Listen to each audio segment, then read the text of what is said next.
Come on in. Hello and good morning. Thank you for making it. Thank you for making it. I am Simona Mainini, and I am the founder and owner of Feng Shui for Architecture.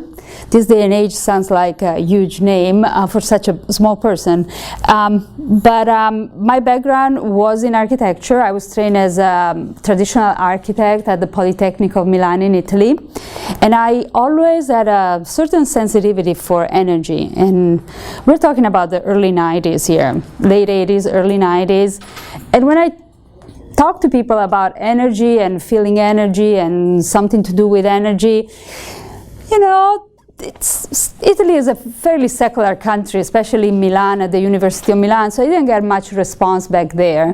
But I always knew that there got to be something more to just design and functionality and the core, which are the things that we normally learn in architectural school. I was sharing my thoughts about interior design and architecture. I also grew up in an interior design family, in an interior design business family.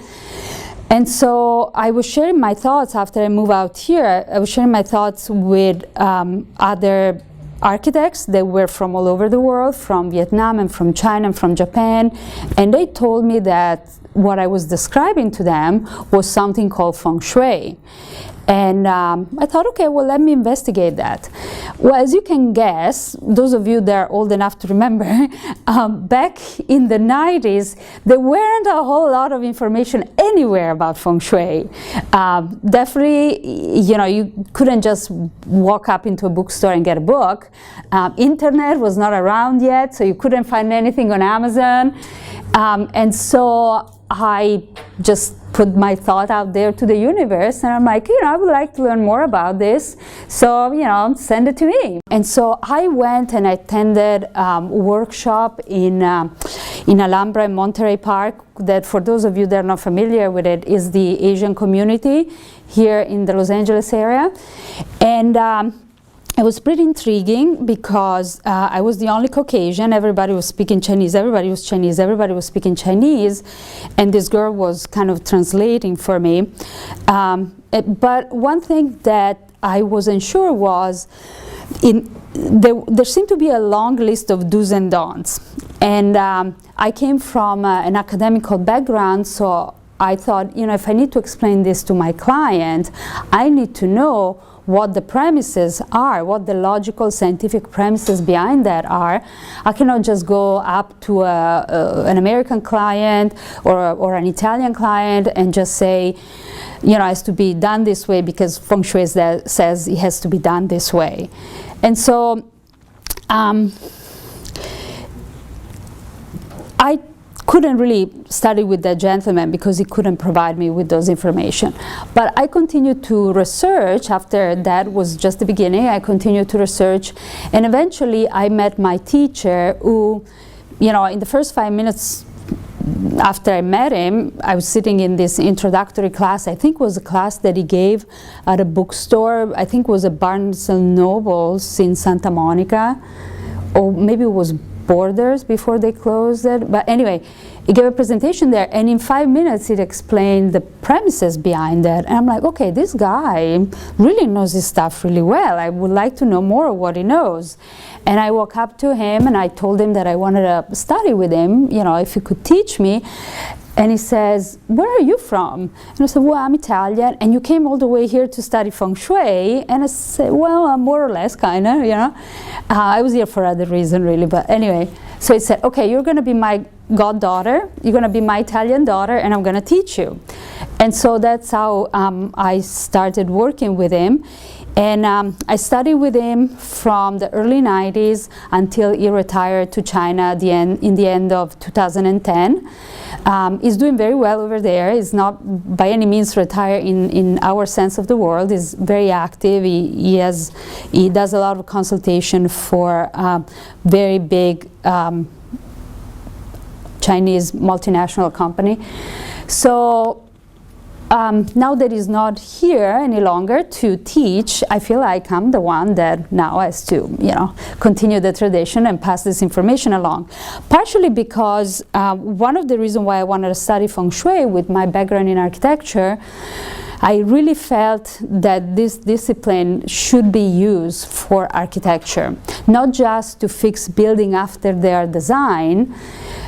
We can definitely do that, but I think that if you are an architect or a designer or you have a background in design, there is a way of putting this together that is priceless, because you can read the floor plan as if it was a building already built, and then you can see where the Feng Shui flaws are and you can correct them while they're still on paper, instead of waiting after it's built. Because after it's built, it becomes really hard to tell your client, that's a nice house, too bad your door is in the wrong position, take the door out, put it somewhere else, or even, oh, it's a very beautiful house, you put a lot of thoughts into it, too bad the stair is in the wrong place, now you have to move the stairs. Because if you're an architect, you know that if you have a stairs, everything is designed around the position of the stairs. So if you move the stairs, you have to change the design of the entire floors. So it's one of the most difficult things to do already when it's on paper. It's impossible to do after it's built. And so if you are a designer or an architect, you can do that from inception. Having said that, the first few years that I consulted, I started my business in 1997, so now we are in 2017, so this is going to be my 20th year in the business.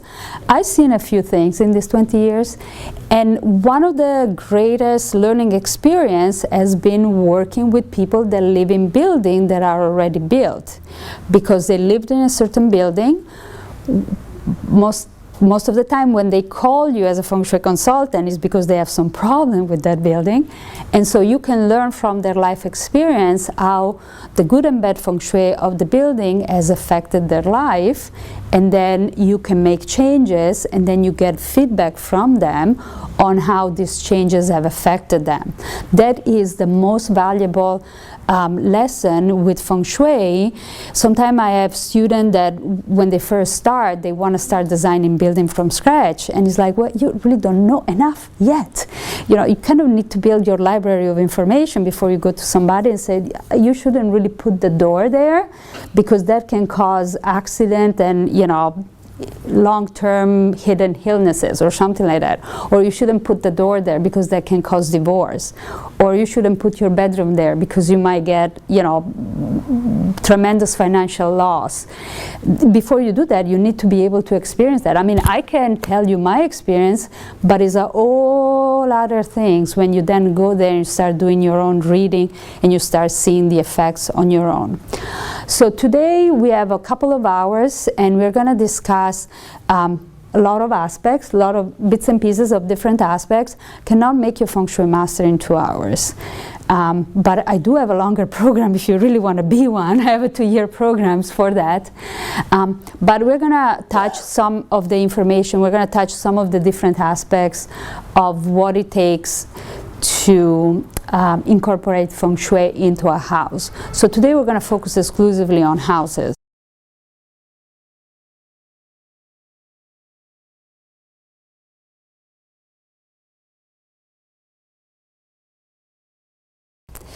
So first of all, the name Feng Shui. Okay, so Feng, literally translated, Feng means wind, and Shui means water. Which, in theory, these are just 2 elements of nature, and they don't say much, right? It's like wind and water. Okay, so what we do with this? By the way, the presentation, Feng Shui, I'm Italian, so I'm adding an Italian accent to everything anyway. Also, there are several different dialects and intonation in the Chinese language. And so for us that are not Chinese born, it can be very difficult to get it right. So just get over and, and just do it wrong. So Feng Shui, as long as we know that it's Feng Shui, we understand each other. native speaking, what would be the correct pronunciation, a more correct pronunciation? Do you know? It's still Feng Shui. Feng Shui. Okay. All right. So it's close enough. Yes. It's close enough. Okay. All right. So wind and water. This name comes from a sentence that was the very first time that it appeared in a text, in a written text. If you're familiar with historical and scientific knowledge, they always look for written proof. And writing only developed pretty much across the world only about 5,000 years ago. So they found this wind and water contained in one of the oldest books that we have about Feng Shui, which was not the Feng Shui that we use today or we're going to discuss today. It was Feng Shui for yin houses. Yin houses like the house of the deceased. There was an old branch of school of Feng Shui that had to do with burial site, mostly used for the emperors or for the higher classes to ensure that their descendant will live and prosper. And so the main concept behind wind and water, the sentence says that qi, and so we're going to come back because this is our building block of all of Feng Shui. Qi moves with the water, moves with the wind and stops when it reaches water.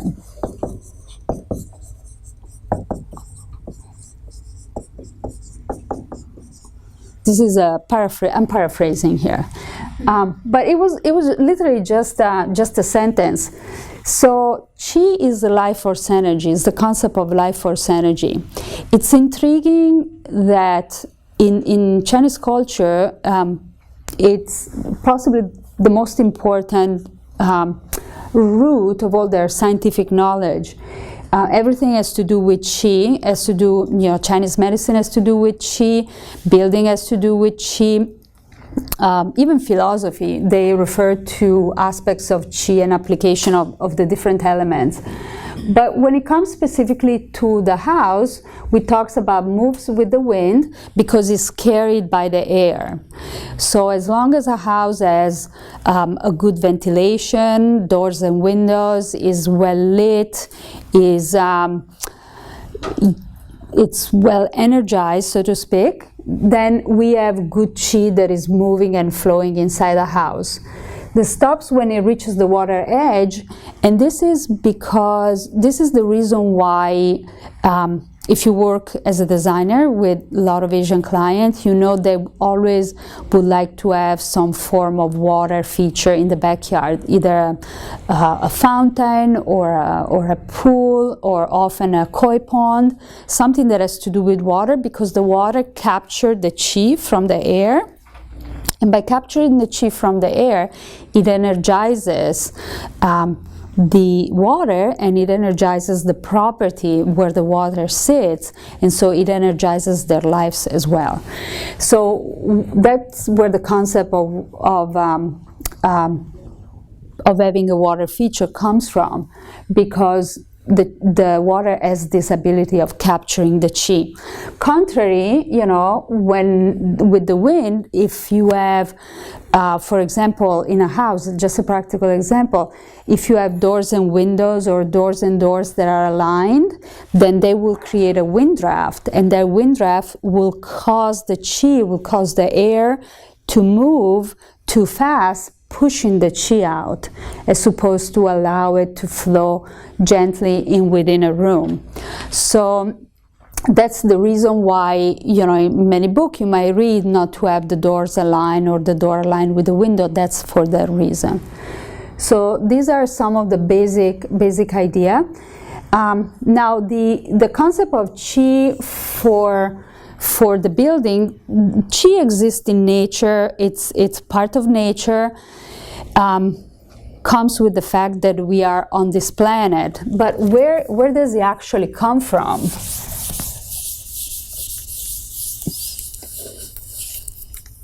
Where it really started, we really don't know. But the basic concept behind everything is something called the three powers. The three powers. And these are the three powers, very simple. Okay, this is the surface of the earth. We have the first power, which is the chi from the heavens, or not heavens like paradise, more like heavens like cosmos. So this is cosmos chi, okay, heavens chi. Scientifically speaking, that's not how they explain it, but scientifically speaking, the electromagnetism that comes from the sun hits the core of our planet, and it has an electromagnetic response, geomagnetic response on the surface. Pretty much the magnetic field of the earth changes according with the input that it gets from the energy of the sun. That's why we have life here, in a nutshell. So we have a geomagnetic response from the earth, which is called earth chi.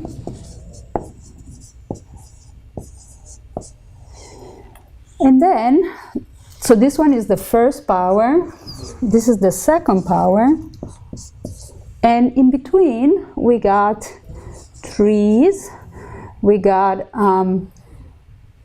animals. At one point I was in art school, but nobody remembers that, so we're not going to tell them. And then we got, well, us.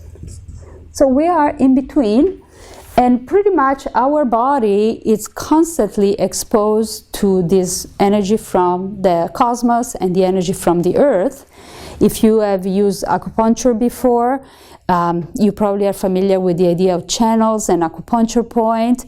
And those are pretty much the entering point of this energy in our body. And this is what we manage the human chi through the acupuncture point and the channels. We don't cover that much about Chinese medicine yet, but this energy has effects on not just the physical body, has effects on the emotional component, the psychological component. It affects our sleep, it affects our willpower, it affects everything that we do in life. That's why, you know, always being in touch with nature, being exposed to natural element, they're very energizing, they have good chi, they're very energizing, makes us feel better. I love this room because we have a big window. From Feng Shui standpoint, maybe it's too much window, but it's still a good room, I think. Imagine people that work in 9-to-5 jobs, or maybe this day and age 7-to-7 jobs, and they work in offices where they don't have any window, or maybe they work in cubicle or workstation, they don't have any window at all. After a while, our natural rhythm, our body rhythm, which we in the West we call the circadian rhythm, gets disrupted. And that is because we lose that connection with the outside natural world.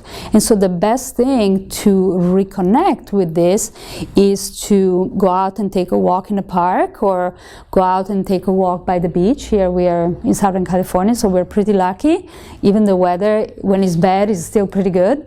And that re-energizes us, especially if we walk close to the water, because the water, remember, captures the chi. And so when we walk in proximity of the water, we are energized even more. Just give it a try, you know. One day when it seems like everything is falling apart and you're really tired, just go take a walk by the beach, give it an hour. I promise you will feel like your life has been made over.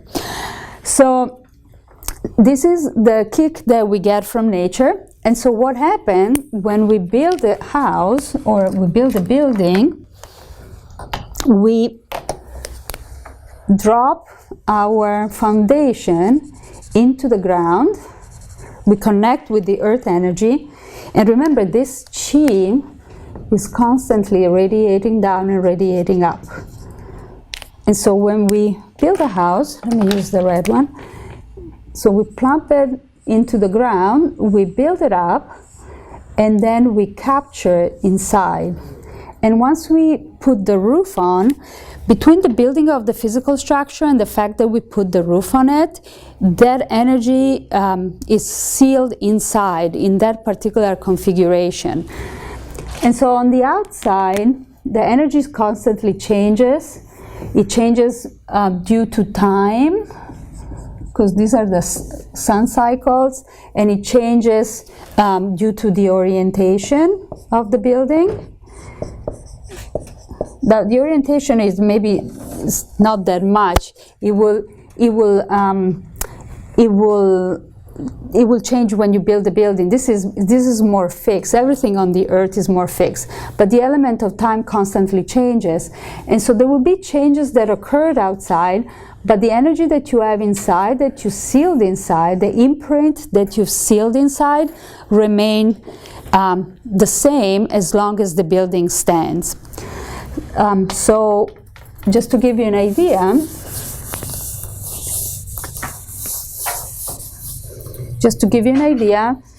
we might have, when we do an analysis of the building and we calculate this energy, we look at various things. We look at the date that the building was constructed.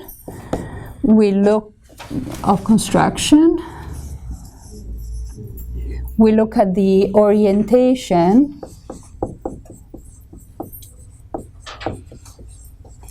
And to look at the orientation, we usually use one of those tools. These are Chinese compasses. These are pretty expensive, so we're going to do an exercise where you will need to use a compass, but I will direct you to a smaller compass, more affordable for your exercise. So if you want to pass it around, one of them is all in Chinese and the other one is in English. The English one are becoming very hard to find lately. So we use the date of construction, we use the orientation, and then we also use the date of birth of the people.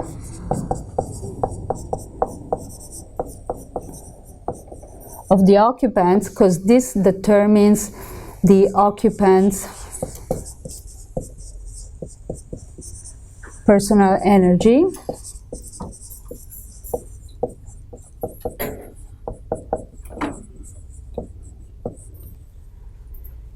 And then we look at the design of the building.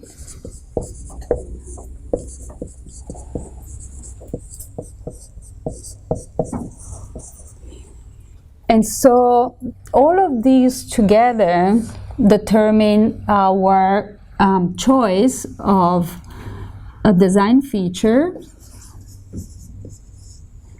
and colors and materials.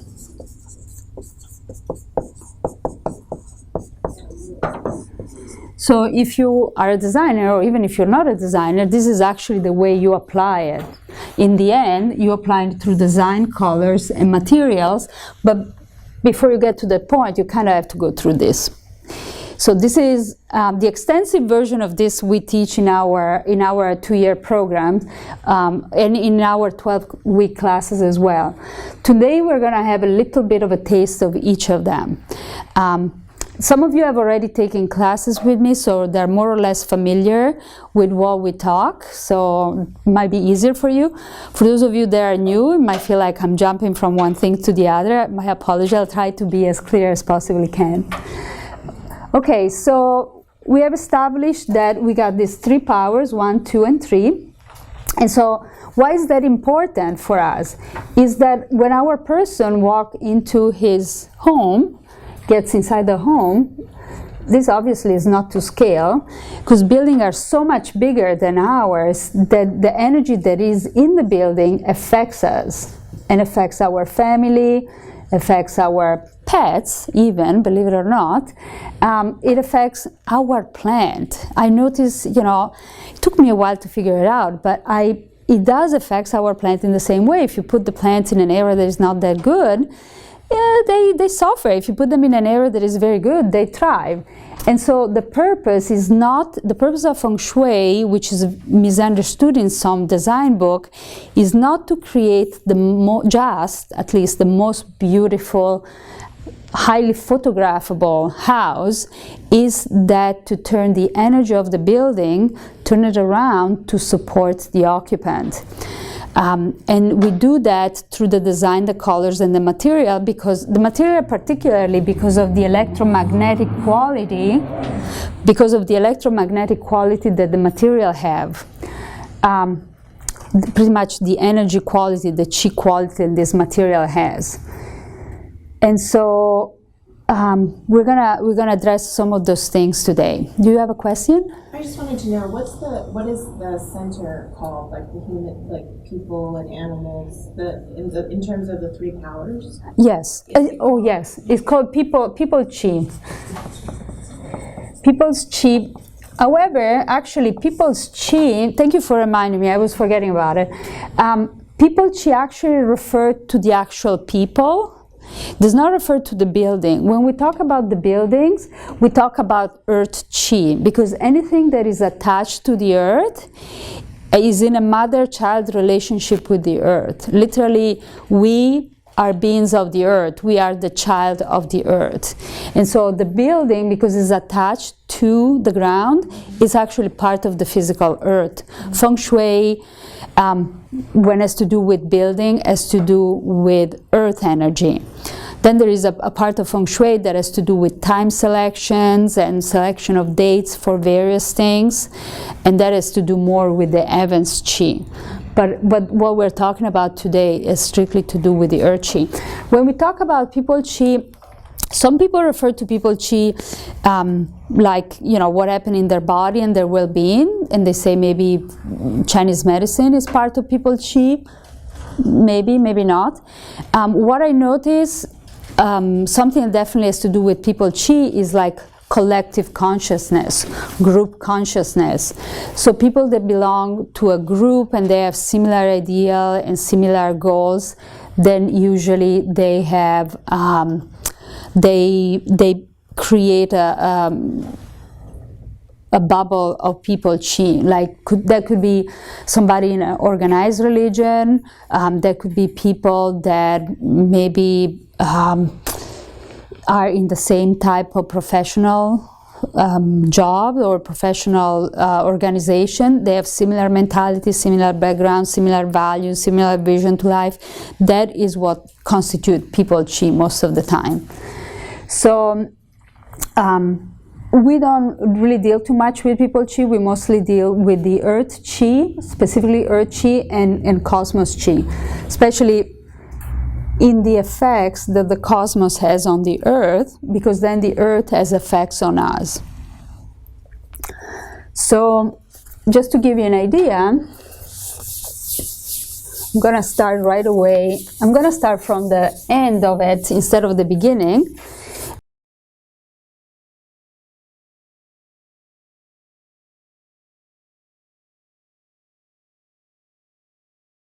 So one other things that this handout that you have, this Bagua apply, is in the section of the house.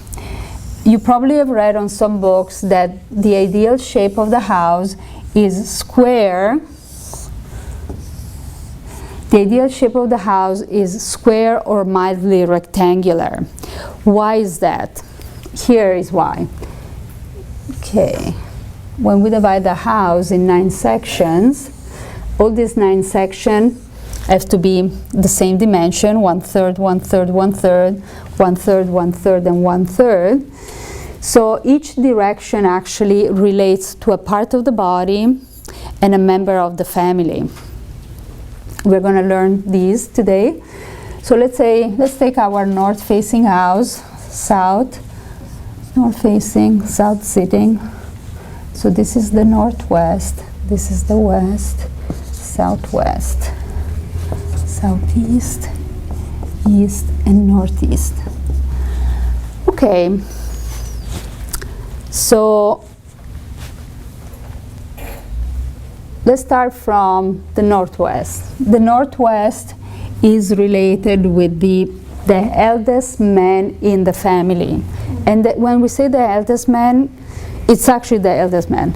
The eldest man or the husband or the father. So even if you have a couple and they're 25 years old, it will still be the eldest man because there is nobody else there. So this is the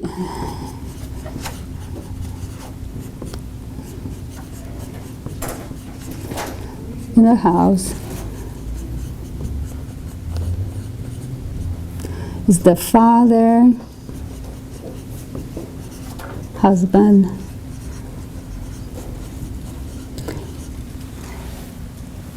back in the old days, we used to say this was the head of the household. Time have changed, so maybe some places still is. Okay. The part of the body that relates to the northwest section are the head and the lung. Because if you notice in your notes, the northwest is associated with the metal element. And in Chinese medicine, the lungs are the metal element. So these are the head and the lungs.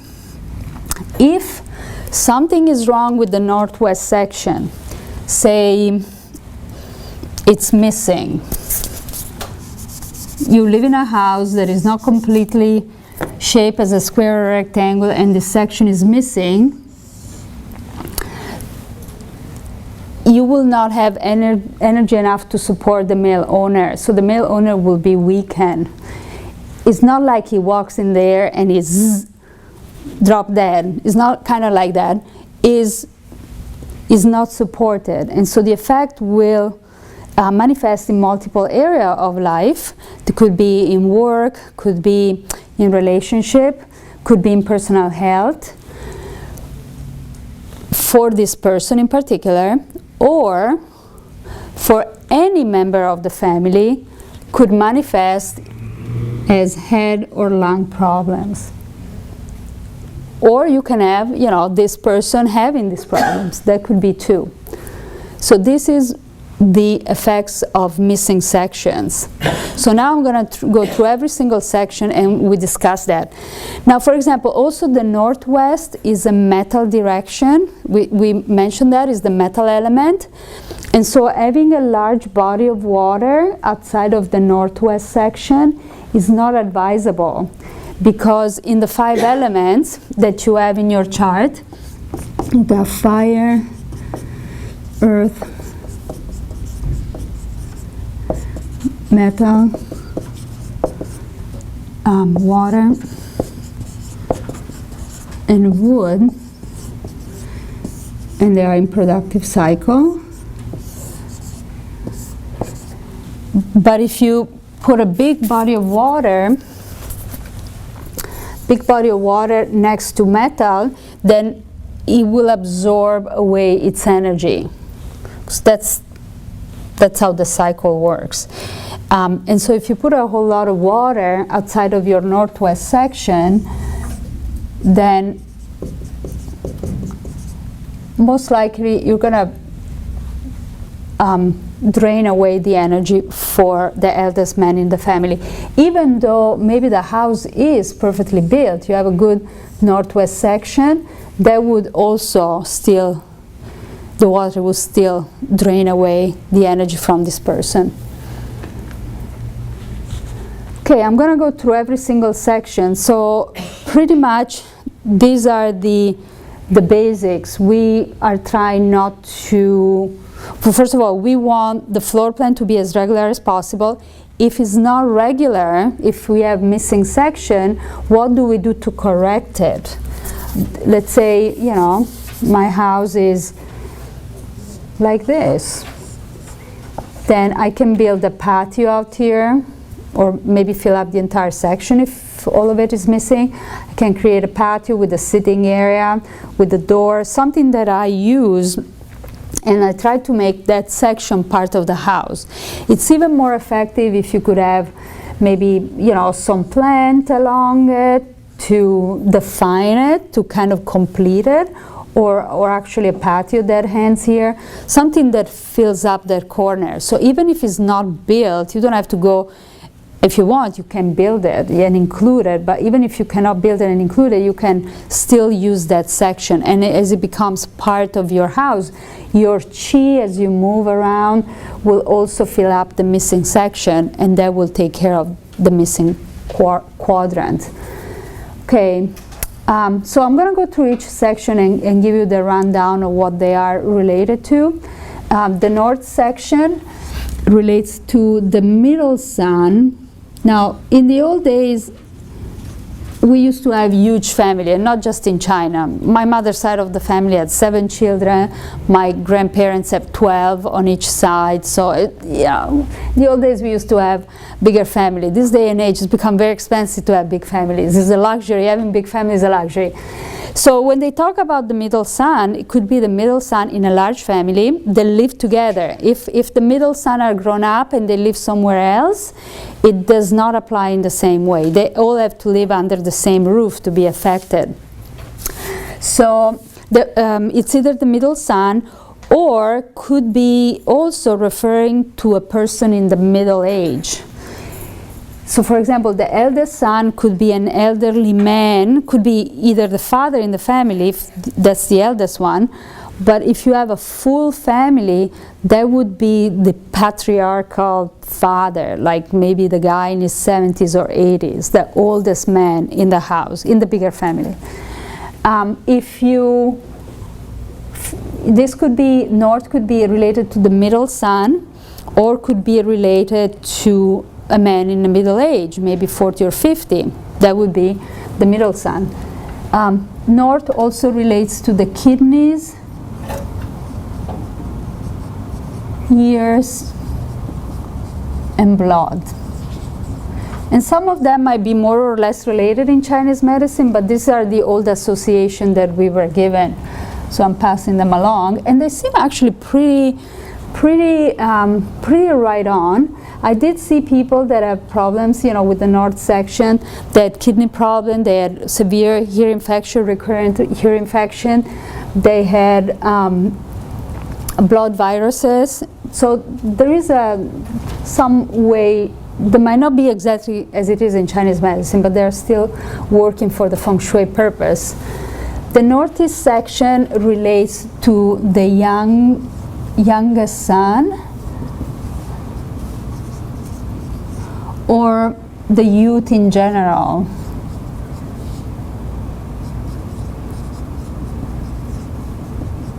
So this would be your children when they're still small, when they're still little, not small, they're little. And also northeast relates to the bones in general and to the spinal cord.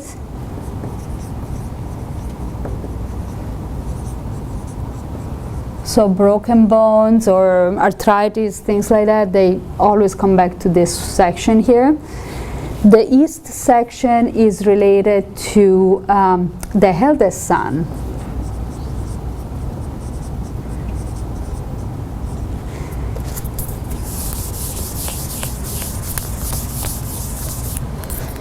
It's related to the eldest son, and the part of the body, they are the liver, a lot, liver and gallbladder. They're could be very temperamental, liver, gallbladder, and also feet and throat.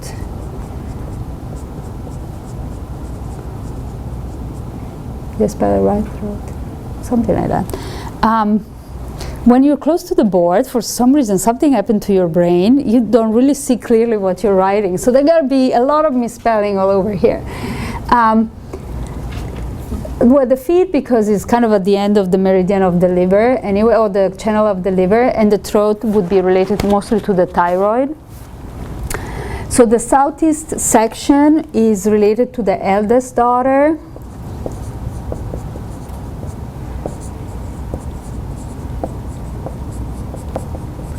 And the parts of the body are mostly the lower back, the real, very lower back.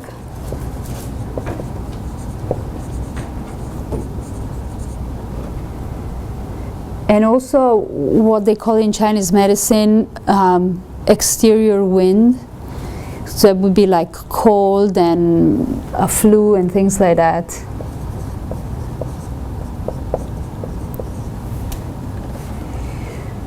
The south section relates to the fire element and is the middle daughter.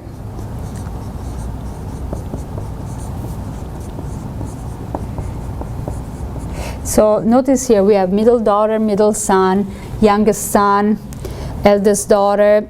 These are all positioned within the family if you have multiple children, or they can be people at different stages in their lives. So normally the youngest son, or we're going to have also youngest daughter, they're like teenager, people in their teenage year, early 20s. The middle one are maybe 30s and 40s, maybe I exaggerated saying 50, 30s and 40s, and then the eldest would be probably more like 50s and 60s, and then the eldest would be, you know, like the patriarch, the really old guy.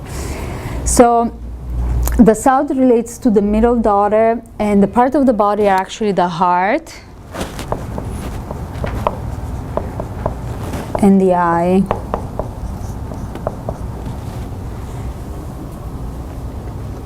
So if the south section should be missing, you know, the energy that supports your heart and supports your eyes is not as strong. So the southwest is the eldest woman. So this would be the mother, the wife, the matriarch in the family, and the part of the body they're associated with are the digestive system,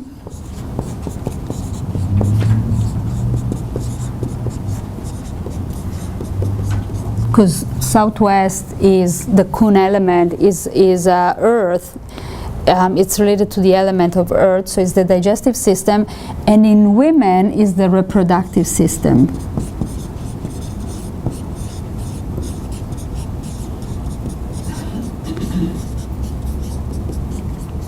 So it's the mother pretty much.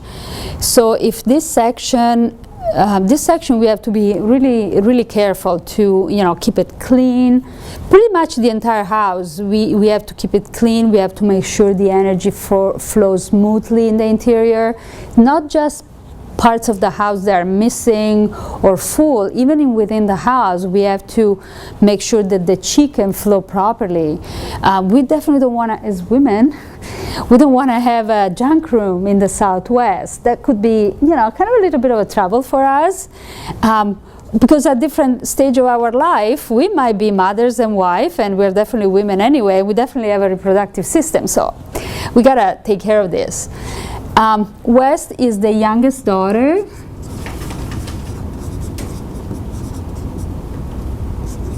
This is west daughter.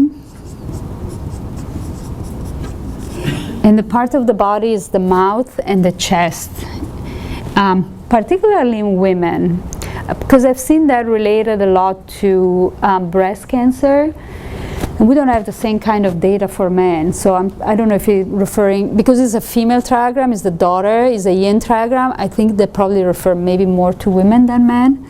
Youngest daughter, so it's mouth, anything that has to do with the mouth and the teeth. Am I spelling it right? I never know where to put the age. Mouth, teeth, and chest.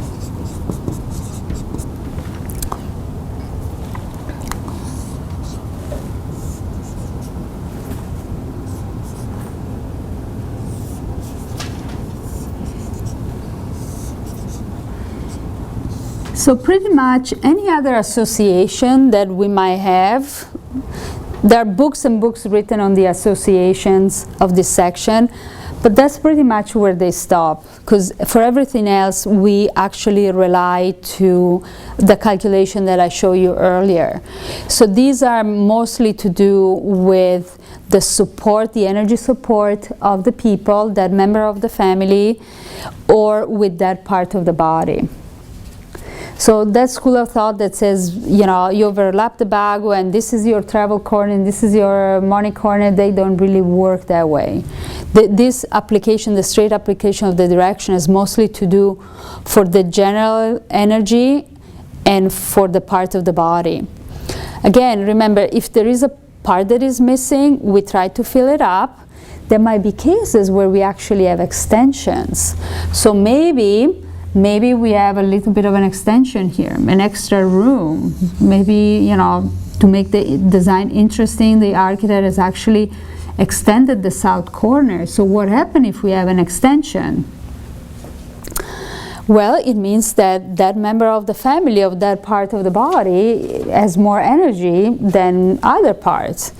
So people, people that live in a building where the south is very extended and relates to the heart, they maybe are very compassionate, very generous, very nice people. People that maybe are, let's see what we have. Everybody has a slightly different quality. Like, for example, the north, the kidneys in Chinese medicine relates to willpower. So if you have an extended north section, maybe this will make people, very ambitious, very determined, very persistent in the things that to do, that will increase their willpower. So there are things that will affect people even if you have extension, not just if they're missing. Generally speaking, I would rather have something in excess than something missing, because rather have it and then decide what to do with it rather than not having it.